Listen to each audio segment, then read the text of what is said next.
امام حسن المجتبی سلام اللہ علیہ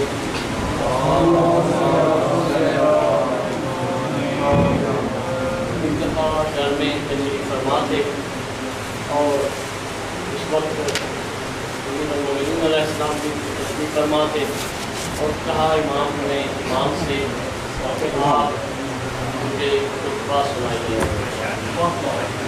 اور یاد رکھیں کہ مولا علی جیسے باب مدینۃ العلم جو کہ علم کے شہر کا دروازہ ہے، جب وہ کہیں کہ مجھے خطبہ سناؤ تو وہ کوئی عام شخصیت نہیں ہوگی، دل سے ہی کرے۔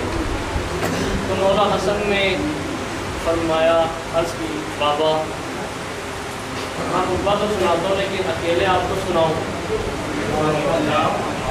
روایت کے الفاظ ہیں کہا کہ اکیلے سناؤں؟ بلا کر آپ کا روب اور ہیبت اتنی ہے کہ اکیلے میں نہیں دوسرے لوگوں کو بھی لے کے آئیں تاکہ سب کے سامنے میں خطبہ سناؤں۔ مولا نے سب کو جمع کیا گھر میں، جس میں خواتین بھی تھیں، سلام اللہ علیہ اور بقیہ جو ساری بیویاں بچے سب تھے۔ انہوں نے خطبہ سنایا ہوا سے اتنی اچھی نہیں آ رہی، یہ زبان میں بھی یعنی اتنی وہ ہوا کہ بالکل سمجھے وہ نہیں ہے ذہن کے ساتھ، لیکن ایک عبادت ہے اس کو چھوڑنی ہے۔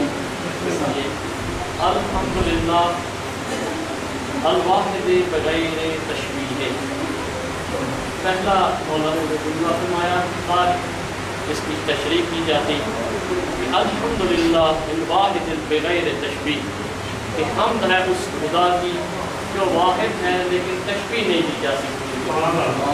بہت سے دنیا میں ایک ہیں لیکن اس کو ان کو تشبیہ دی جا سکتی ہے۔ مولانا فرماتا ہے یہ وہ ایک ہے، خدا وہ ایک ہے جس کو تشبیہ بھی نہیں دی جا سکتی۔ الدائم بغیر تکوین، القائم بغیر خلفت الخلائق، بغیر منصبت الموصوف، منصبت الموصوف، بغیر غایت المعروف، بغیر محدودیت العزیز۔ واقعاً یہ کلام عظیم ہے۔ اگر ایک ایک جملے کی لفظ کی تشریح میں جایا جائے تو ذرا ہے یہ توحید بیان فرما رہے ہیں مولا فرما رہے ہیں کہ وہ خدا اس کی تعریف کہ جو دائم ہے بلا تکوین، یعنی کہ ہمیشہ ہے لیکن اس کو کسی بھی سپورٹ کی ضرورت نہیں۔ القائم بغیر خلفت الخلائق، خالق کہ اس کو وہ قائم ہے لیکن اس کو خالق کی ضرورت نہیں ہے۔ بغیر منصبت الموصوف، اس کو کسی موصوف کی ضرورت نہیں ہے۔ بغیر غایت المعروف، بغیر محدودیت العزیز، نہ اس میں محدودیت ہے نہ اس میں ایک قدیم ہے۔ ایک مقام پہ آپ کو لے کے جانا، لم یزل قدیما فی القدم، کہ وہ اپنی قدمیت میں قدیم ہونے میں بھی قدیم ہے۔ اب کیا ہے اس کا معنی؟ اب آپ نہ میں بتا سکتا ہوں، باقی میں ذہبت القلوب لحیبتہ وذہبت العقول لعزتہ وخضت الرقاب لقدرتہ فلیس یخطر علی قلب بشر مبلغ جبروتہ ولا یبلغ الناس کنہ جلالہ۔ یعنی عجیب مفاہیم ہے۔ آگے جب میں ایک جملہ آپ کو عرض کرنا چاہتا ہوں اس پہ، ولا یبلغ الواصفون منہ لکنہ عظمتہ ولا تبلغ العلماء بألقابها ولا التفکر والتدبیر امورها۔ یہاں مولانا فرمانا کہ کوئی وصف کرنے والا اس کی وصف بیان نہیں کر سکتا، کوئی اس کی عظمت نہیں بیان کر سکتا، کسی عالم کی عقل وہاں تک نہیں پہنچ سکتی، کوئی اہل تفکر اور تدبیر اس کے امور کو نہیں جان سکتا۔ وَأَعْلَمُ خَلْقِهِ بِاللَّهِ بِحَقِّ لَا يَصِفُ يُدْرِكُ الْأَبْصَارَ وَلَا تُدْرِكُهُ الْأَبْصَارُ، کہ وہ دیکھ رہا ہے سب کو لیکن اسے کوئی دیکھتا نہیں ہے آنکھوں سے۔ وَهُوَ اللَّطِيفُ الْخَبِيرُ، یہ جملہ مولانا نے فرمایا۔ یاد رکھیں خطبہ جو ہوتا ہے، خطبے میں سب سے پہلے کیا ہوتا ہے؟ حمد۔ مولا نے جو مولا کے سامنے حمد فرمائی ہے یقین مانے یہ وہ جملے نہیں جو امیر المومنین نے فرمائے ہوئے، کیونکہ یہ تکرار ہو جاتا۔ دیکھیں امیر المومنین نے اللہ تعالیٰ کے بارے میں بہت کلام فرمایا ہے، نہج البلاغہ بھری ہوئی ہے اور بھی ویسے، لیکن امام حسن علیہ السلام سے جب کہا تم خطبہ پڑھو تو وہ بابا کا خطبہ سنا دیتے تو وہ تو تک بھائی انہوں نے وہی سنا دیا جو مسجد میں بابا نے سنایا۔ یہ واقعہ وہ جملے ہیں کہ جو امام حسن نے بابا کے جملے استعمال نہیں کیے، مفاہیم کو ہے البتہ مفہوم ملے گا، لیکن جملے جو استعمال کیے ہیں وہ آپ نے کیے ہیں۔ پھر مولا کیا فرماتے ہیں، یہاں آپ کو ضرورت دینی تھی اس جملے کی، وہ اما بعد ہو۔ آپ کو پتہ ہے جب اما بعد آتے ہیں اس کے بعد آیت آتی ہے، یہ ایک تفصیل پھر آتی ہے۔ اما بعد فإن علیٰ باب من دخلہ کان مؤمنا، یہ یہاں سے مولا جملہ میں آپ اپنی سنیں کہتے ہیں۔ پھر کہا اما بعد، اس کے بعد کہ علی ایک ایسا دروازہ ہے جس میں کوئی داخل جو ہوگا وہ مومن ہو جائے۔ اگلا جملہ دیکھیں، وَمَنْ خَرَجَ مِنْهُ كَانَ كَافِرًا، کہ جو علی ایک ایسا دروازہ ہے جس میں کوئی داخل ہوگا مومن ہو جائے گا، جو خارج ہوگا وہ کافر ہو جائے گا۔ یہ کوئی چٹکلا نعوذ باللہ نہیں ہے، یہ حدیث ہے، یہ روایت ہے، اور امام حسن علیہ السلام کس کے سامنے فرما رہے ہیں؟ مولا موحدین کے سامنے، عام نہیں، اور امام کے سامنے فرما رہے ہیں۔ پھر کہتے ہیں اقول قولی ھذا، کہ لوگوں سے یہ کہہ دینا یہ میں کہہ رہا ہوں۔ یعنی یہ کیوں بولا؟ اب جب دیکھتے ہیں مجلس میں ہم لوگ کہتے ہیں بھائی کسی کو بھی بتا دینا کہ میں نے یہ یعنی ذمہ دار ہوں اس بات کا، لوگ ممکن ہے شک کریں اور مشکل ہو جائے۔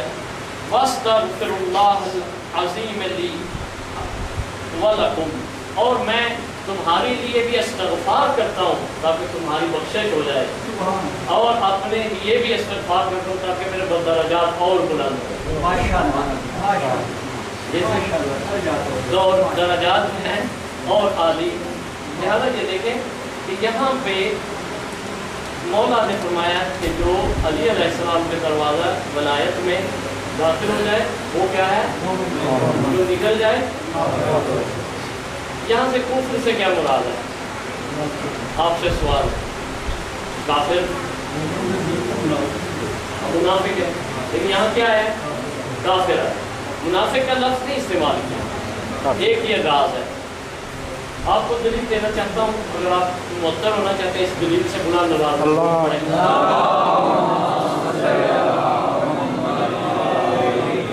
کافر کسے کہتے ہیں؟ کہ جو منکر خدا ہو، تعریف کر رہا ہوں کافر کی، کہ جو کیا ہو؟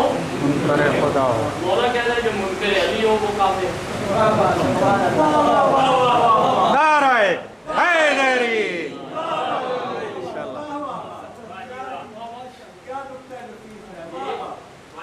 تمام علماء نے، خود ائمہ نے فرمایا کافر کون ہے؟ جو منکر ہے، قرآن بھرا ہوا ہے۔ تو یہاں مولا کیا فرما ہے کہ جو علی کا منکر ہو کافر ہے، درست ہے یا نہیں؟ اور جو علی کا ماننے والا ہے وہ کیا ہے؟ مومن ہے۔ اور جو اللہ کا ماننے والا وہ کیا ہے؟ مومن ہے۔ دیکھیں کیا رابطہ ہے، یہ کیوں ہے؟ کافر اسے کہتے ہیں جو تین اس میں نقطے ہوتے ہیں، جو اللہ کا منکر ہو، جو رسول اللہ کا منکر ہو یعنی اپنے وقت کے رسول کا منکر ہو، اور جو دشمن اہل بیت وہ بھی کافر ہوتا ہے۔ ناسبی اور ناسبی ہوتا ہے دشمن، ایک ہوتا ہے اہل سنت ہے ہمارے دوست، یہ دشمن نہیں ہے ہرگز، یہ دشمن نہیں۔ دشمن کون ہے؟ جو اہل بیت کو نعوذ باللہ گالی دے، نعوذ باللہ نہ کرے تسلیم ممکن ہے کوئی بڑے نہ کرے، لیکن پورا الٹا کیا کرے؟ گالی بھی دے، برا بھی کہے، نعوذ باللہ، ان کو نعوذ باللہ۔ پر آپ دیکھیں یہ شریعت میں لکھا ہوا ہے کافر کی طرح، صرف فقہا نے لکھا، توجہ رکھیں۔ پہلا کیا جملہ؟ جو اللہ کو نہ مانے. ایسا ہی دنیا میں کہتے ہیں. ایک کافر جو سب سے بڑا کافر کہلاتا ہے قرآن میں، وہ کون ہے بلا؟ کون ہے بلا؟ شیطان. بالکل صحیح ہے صاحب نے فرمایا. صحیح ہے. شیطان یا اللہ کو نہیں مانتا، وہ کیسے کافر ہوا؟ نہیں کرتا. توجہ رہے آپ. شیطان 4 قسم کی توحید ہوتی ہے: توحید فی الذات، توحید فی الصفات، توحید فی العبادت، اور توحید فی کیا ہے افعال. یعنی اللہ کو فعلوں میں بھی ایک ماننا، ذات میں بھی ایک ماننا، عبادت کے لیے بھی ایک ماننا، اور صفات میں بھی ایک ماننا. چاروں توحیدوں کا شیطان جو تھا قائل.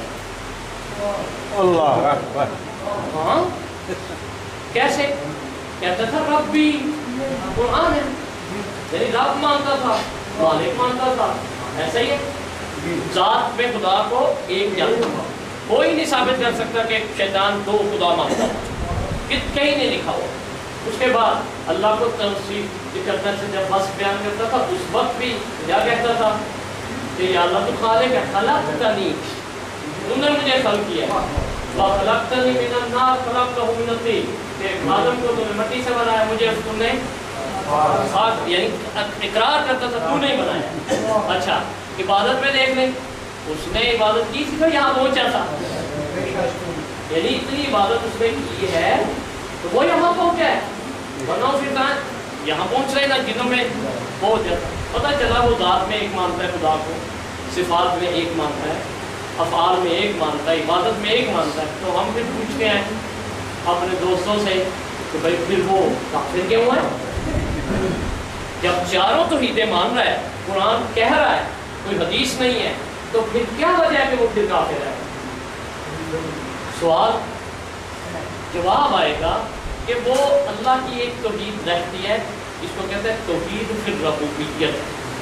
اس کی 2 قسمیں یاد رکھیے. ایک سخت ہے لیکن یاد ہو جائے گا. ایک فی التکوین، فی التشریع. تکوین میں یعنی خدا کو مالک ماننا، وہ بھی مان رہا ہے وہ، یعنی 4.5 توحیدوں کا وہ 4.5 توحیدوں کا قائل ہے. آخری جز رہتا ہے جسے کہتے ہیں توحید ربوبیت تشریعی، کہ اللہ کے بنائے ہوئے قانون اور اس قانون کو اجرا کرنے والے خلیفے کا انکار کرنا. ماشاءاللہ ماشاءاللہ. اس نے کیا کیا ہے کہ سب توحیدوں کا اقرار کیا، صرف اس نے اللہ کو ایک ماننا، صفات میں، ذات میں، افعال میں، عبادت میں، اور یہ بھی کہا تو مالک ہے، لیکن کہا کہ تو حق نہیں رکھتا یا تیرے بنائے ہوئے خلیفے کو میں نہیں مانتا. تو اللہ نے کہا کان من الکافرین. اگر آج کا کوئی ملا جو ہے، کوئی مولوی جو ہے، دوسرا آدمی جو مطلب اہل بیت سے تعلق نہیں رکھتا اور اہل بیت کا واقع منکر ہے، اگر وہ جو ہے ساری توحیدیں رکھ کے شیطان جو ہے وہ کافر ہو سکتا ہے، وہ جو حجت خدا خلیفۃ اللہ کا جان بوجھ کے انکار کرے گا وہ بھی کافر ہی کہلائے گا. انشاءاللہ انشاءاللہ. یہ فتویٰ نہیں میں دے رہا، یہ یاد رکھیے گا، یہ فتویٰ نہیں ہے، تشریع ہے. یہ شیطان اللہ کو ایک مان کے کافر کہلا رہا ہے کیونکہ حجت خدا کو نہیں مان رہا، خلیفۃ اللہ کو نہیں مان رہا جو اللہ نے بنایا. لہٰذا یہاں جو امام پر بیان فرما رہے ہیں یہی ہے کہ جو علی کے دروازے میں داخل ہو گیا وہ مومن ہے، جو اس سے نکل گیا وہ کافر ہے. جو حجت جیسے شیطان کافر ہے اسی طرح وہ بھی کافر ہے. لہٰذا یہ عرض کیا اپنی خدمت میں. اب کل ایک وعدہ کیا تھا کہ آپ کی خدمت میں نماز عرض کروں گا.